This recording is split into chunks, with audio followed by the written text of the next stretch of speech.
Si hay algo que hace especial a una excursión a los indios ranqueles de Lucio de Mansilla es que puede ser leído de diferentes maneras. Entre ellas, una que me parece particularmente interesante es leerlo como literatura de viajes. Porque la literatura de viajes permite dar cuenta tanto, digamos, de el viaje histórico que hizo Mansilla cuando fue de Río Cuarto hasta Leucó, la tierra de los ranqueles, como, digamos, leerlo como un relato de aventuras, ¿no? Porque ese viaje que él hizo también fue, además de tener un valor histórico, político importante, también, digamos, fue una gran aventura. De las dos cosas, de la unión de estas dos cosas, sale ese relato de viajes que es Ranqueles, que, bueno, es fascinante hasta el día de hoy, ¿no? Es decir, por esa doble posibilidad de leerlo más testimonialmente o documentalmente, pero también casi como un relato de ficción.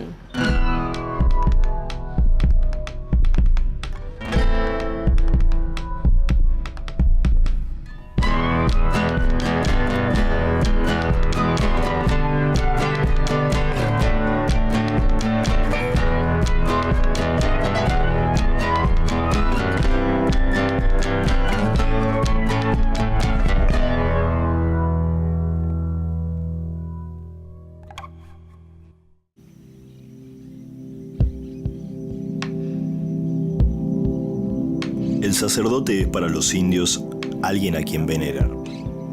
Hay en ellos un germen fecundo que explotar en bien de la religión, de la civilización y de la humanidad. Mientras tanto, ¿qué se ha hecho? ¿Cómo se llaman, pregunto yo, los mártires generosos que han dado el noble ejemplo de ir a predicar el evangelio entre los infieles de esa parte del continente americano? ¿Cuántas cruces han regado la barbarie con sangre de misioneros, propagadores de la fe? Hay, sin embargo, un título modesto que no se puede reivindicar. Es el de haber cumplido con los indígenas los deberes del más fuerte. Ni siquiera clementes hemos sido. Es el peor de los males. Yo creo que la Iglesia en este momento, digamos, eran más que nada órdenes religiosas, concretamente los ranqueles con los que tuvieron estrecho contacto todo el tiempo van a ser con los franciscanos instalados en Río Cuarto. Y ahí yo creo que también depende de las propias particularidades que tenían incluso algunos individuos, ¿no? Como esto que yo te decía, como antes comentábamos lo del padre Donati, que va a tener una larga trayectoria de negociar con ellos. Entonces, también muchos sacerdotes intentan interceder ante el Estado Nacional para que no se lleven a cabo las masacres que se llevaron a cabo, para que ese avance no sea tan violento, para que respeten las familias.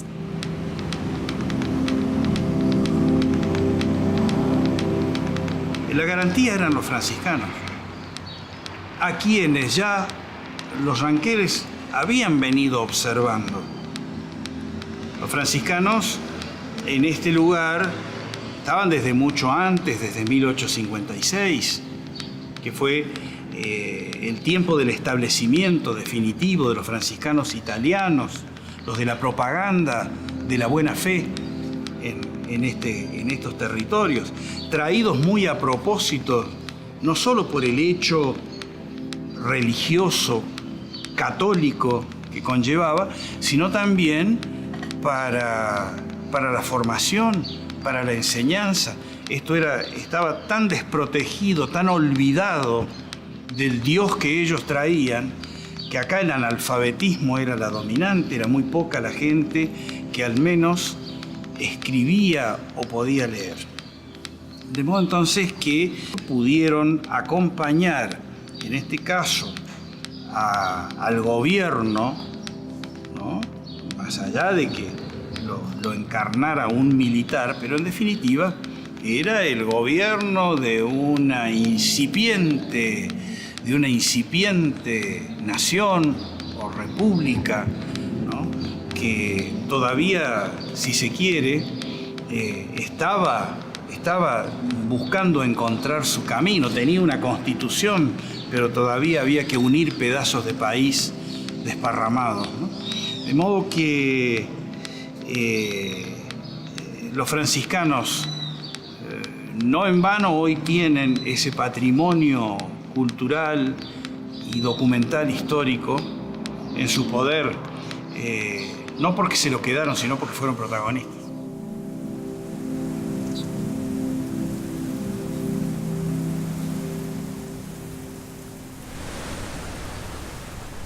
Los franciscanos quisieron dar una misa y sacaron afuera el baúl que contenía los ornamentos sagrados.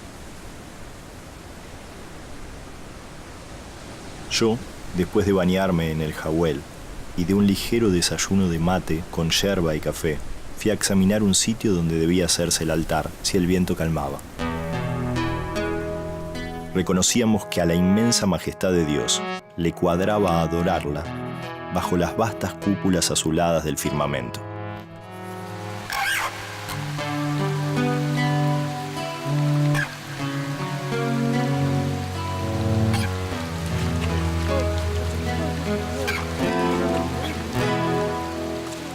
Todos estábamos muy contrariados.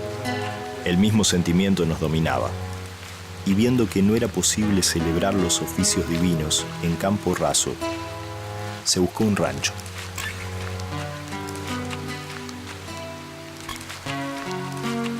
Asearon el toldo lo mejor posible, y en un momento los franciscanos improvisaron el altar. Poco a poco fueron llegando hombres y mujeres y ocuparon sus puestos.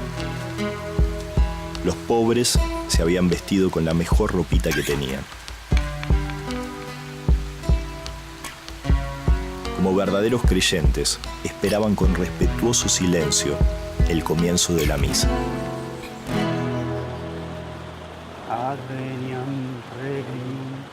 Era la primera vez que en aquellas soledades, entre aquellos bárbaros, resonaban los ecos del humilde confiteor Deo Omnipotenti.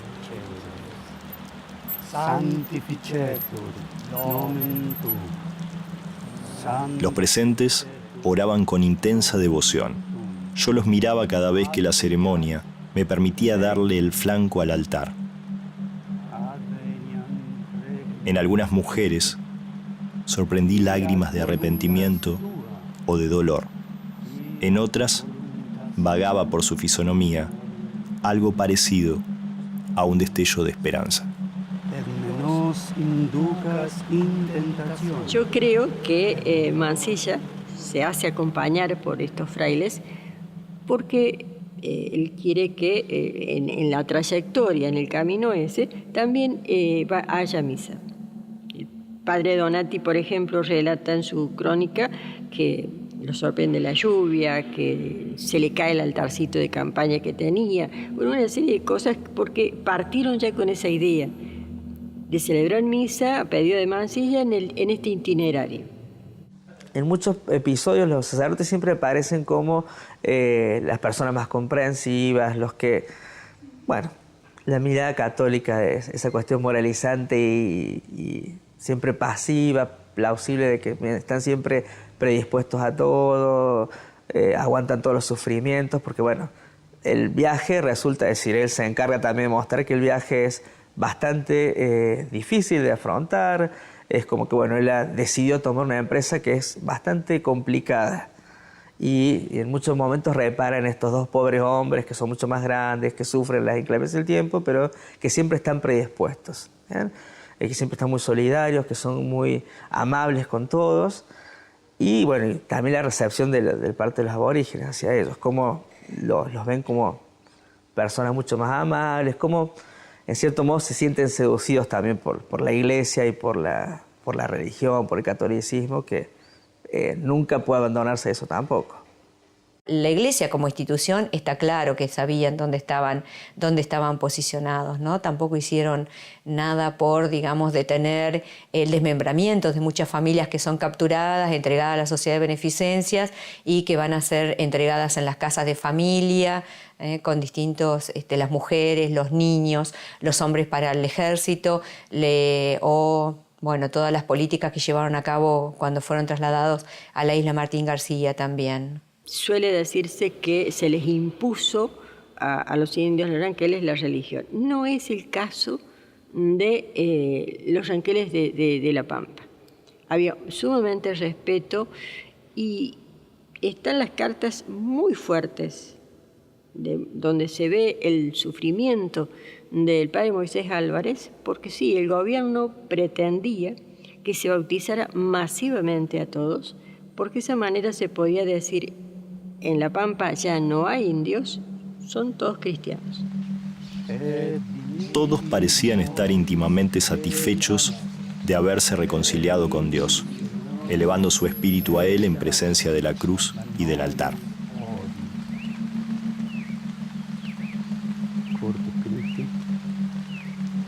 Mientras duraron los oficios sagrados, yo pensé constantemente en mi madre. Amén. Recordaba los martirios infantiles por los que me había hecho pasar y rogaba a Dios por ella y por todos los que amaba. Era un verdadero honor prestigiar a la religión entre los infieles.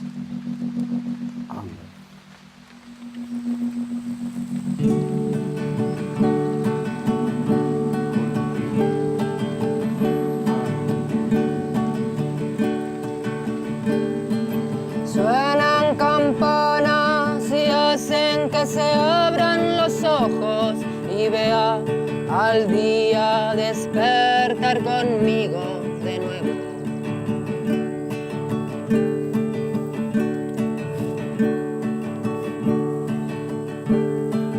Suenan campanas y hacen que se abran los ojos y vea al día despertar conmigo de nuevo.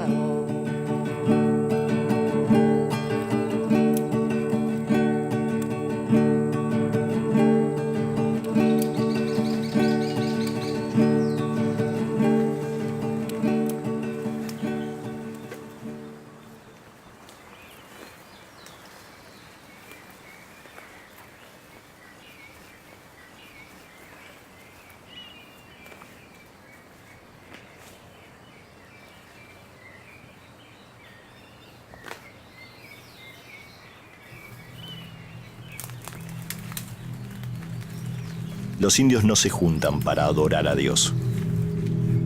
Lo adoran a solas, escondidos en los bosques. Su Dios no es ni el sol, ni la luna, ni las estrellas, ni los seres vivientes. Creen en un solo Dios con cara y cuerpo de hombre. Dios Cuchahuentru, el hombre grande, o Chachao, el padre de todos. Tiene la forma humana y está en todas partes. Es bueno y hay que quererle. A quien hay que temerle es al diablo, Gualicho. Gualicho está en todas partes.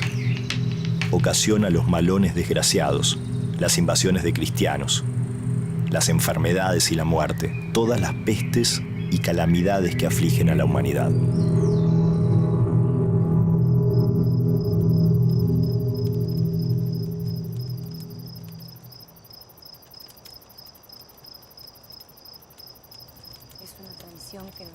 Mi comadre Carmen habla con facilidad el castellano y lo sabía todo sobre las creencias de los indios.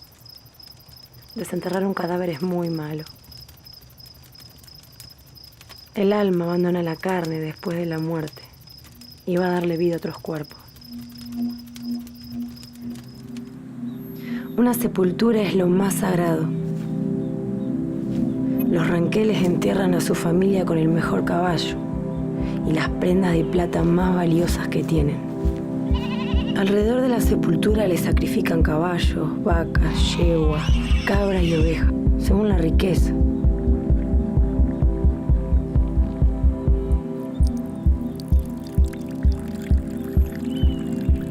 El caballo y las prendas enterradas son para que tengan en qué andar en la tierra esa, donde deben resucitar.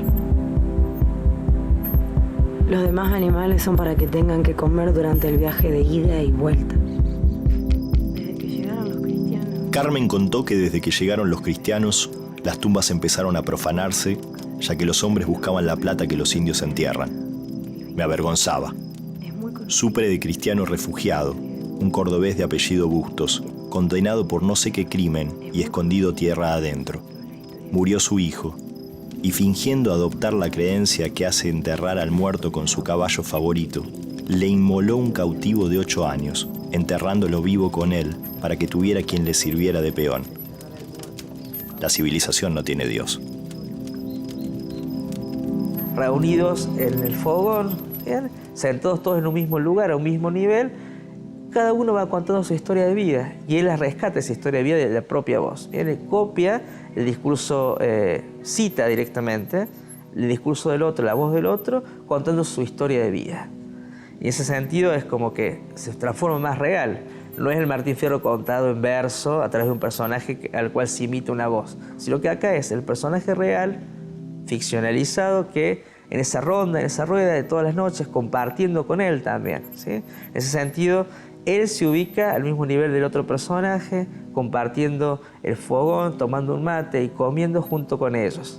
¿Bien? Lo mismo que ha hecho con los aborígenes, hace con los gauchos, con todos. Entonces, eso da mayor fuerza, mayor credibilidad, mayor verosimilitud a la obra. Es él dialogando con cada uno. Bueno, existir en ese sentido es como un etnógrafo que está registrando, ¿bien? Directo. No es ficción, no es un escritor contando una historia bonita, sino que es alguien que está ahí dejando un testimonio.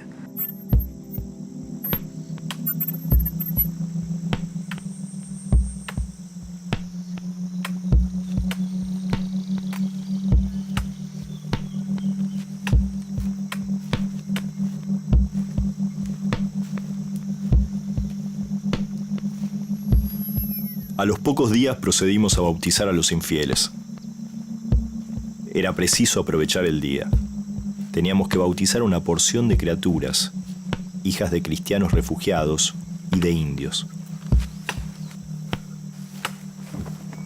El padre Donati preparó el altar, frente al mismo rancho en que se había celebrado la misa el día antes.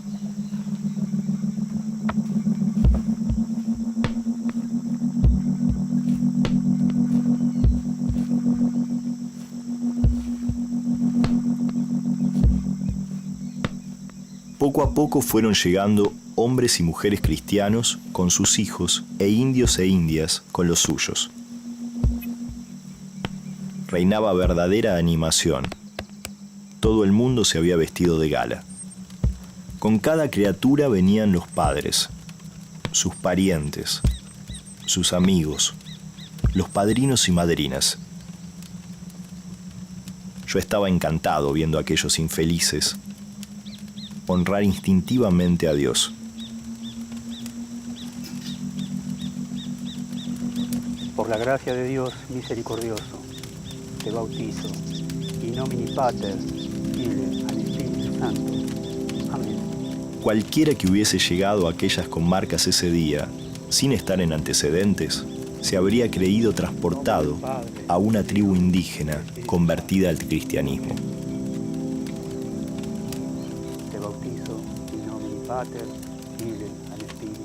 El altar, los sacerdotes revestidos, las caras extrañas, el aire de solemnidad, todo les impresionaba. Pater, Filii, et Spiritus Sancto. Amén. Aquellas gentes, alejadas de la civilización, quién sabe desde cuándo, desgraciadas o pervertidas, resignadas a su suerte o desesperadas, ignorantes, vulgares, aquellas mujeres comprendían por un instinto especialmente humano que entre este mundo y el otro, entre esta vida y la otra, necesitamos un vínculo y que ese vínculo es Dios, cualquiera que sea la forma en que le adoremos. En cuanto al bautismo de los indios, sabemos que la misión de cualquier misionero es convertir a los que se llamaban infieles, porque no pertenecían a los fieles que pertenecían a la Iglesia Católica, instruirlos, catequizarlos, y el bautismo es el sacramento inicial por el cual esa persona ingresa a la fe. Esa era una de las grandes misiones, pero se hacía sumamente difícil por la cultura, por el idioma, por la carencia. Los ranqueles no tenían un dios fijo, creían en un superior, pero no determinado como podemos pensar en los mayas, en los incas, de esa manera. La primera noticia que hay es cuando Mansilla va con los padres a Lebusco, es el primer bautismo. Allí se celebra la primera misa en en 1870, donde Mariano Rosa hace bautizar a alguno de sus hijos. Es la primera noticia que hay. Sanctificetur nomen tuum, adveniat regnum tuum, fiat voluntas tua, sicut in cielo et in terra. Panem nostrum quotidianum, da nobis mihi nobis. Pusieron una niña en mis brazos. ¿Qué sentimiento dominaba a esas mujeres cuando llorosas o radiantes de jubileo exclamaban, como varias veces las escuché viéndolas abrazar con efusión el fruto de las entrañas: ¿al fin va a ser cristiana? ¿Hija mía? ¿Hijo mío? ¿Qué sentimiento las dominaba? Un sentimiento innato al corazón humano. Un sentimiento que Voltaire mismo ha explicado en una frase célebre. Un sentimiento innato al corazón humano. Si Dios no existiese, sería menester inventarlo. Yo creo que el hecho de que los ranqueles permitieran también el ingreso de Mansilla, que accedieran a entrevistarse con él, también forma parte de las estrategias que ellos venían teniendo hasta ese momento. Y en una situación de alta conflictividad, en un momento muy crítico, obviamente que ellos apelaron a todas las estrategias disponibles. Tampoco era casual que hicieran bautizar a sus hijos y que eligieran a Mansilla o a otros militares para que fueran padrinos de sus hijos, ¿no? Era como una forma también que ellos tenían de, al menos su descendencia, poder resguardarla.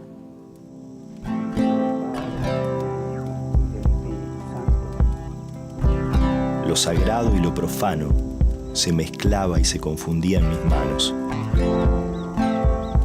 Había lugares del alma a los que jamás íbamos a llegar.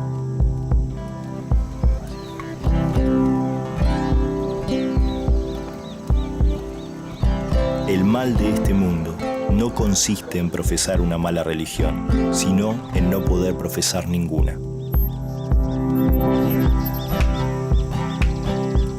Lucio Mansilla fue a generar un acuerdo y en definitiva de ese acuerdo trató de sacar lo mejor, lo que entendía que era conveniente para su misión. Y él, cuando vuelve con los curas al lado, que van a escribir también su propia excursión, es un manuscrito que se conserva en las crónicas del convento de San Francisco, más allá de las diferencias de visión de lo mismo, en definitiva hay coincidencias. Y las coincidencias son el no haber utilizado la violencia, el tratar de haberse hecho entender.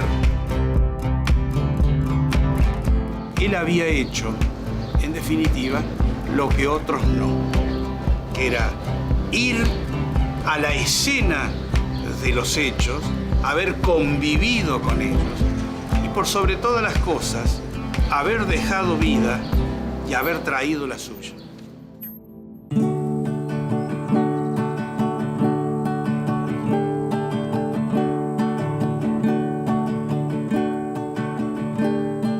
Suenan campanas y hacen que se abran los ojos y vea al día despertar conmigo de nuevo.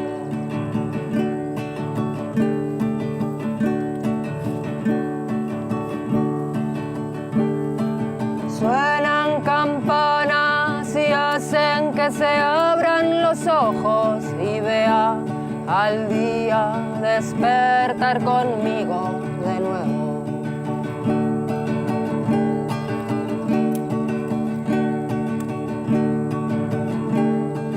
Vámonos de acá, ahora que puedo ver el camino y el río.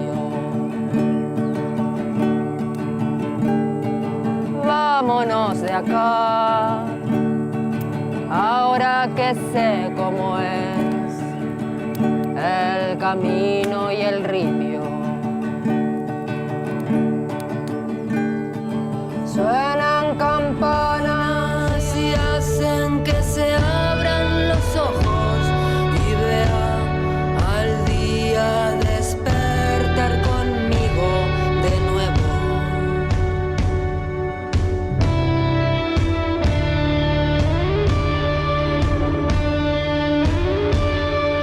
Suenan campanas y hacen que se abran los ojos y vea al día despertar conmigo de nuevo.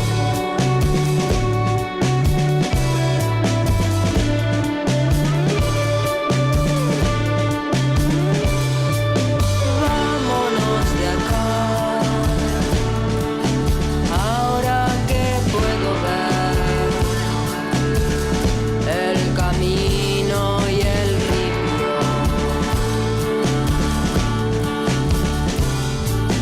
Vámonos de acá,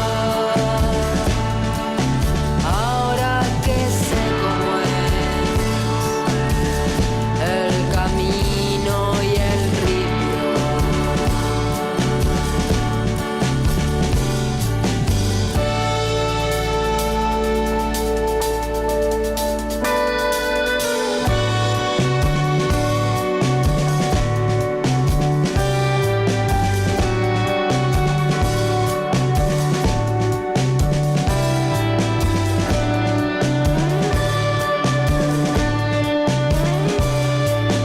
Solo pregunta y solo responde este mundo colmado de insatisfacciones.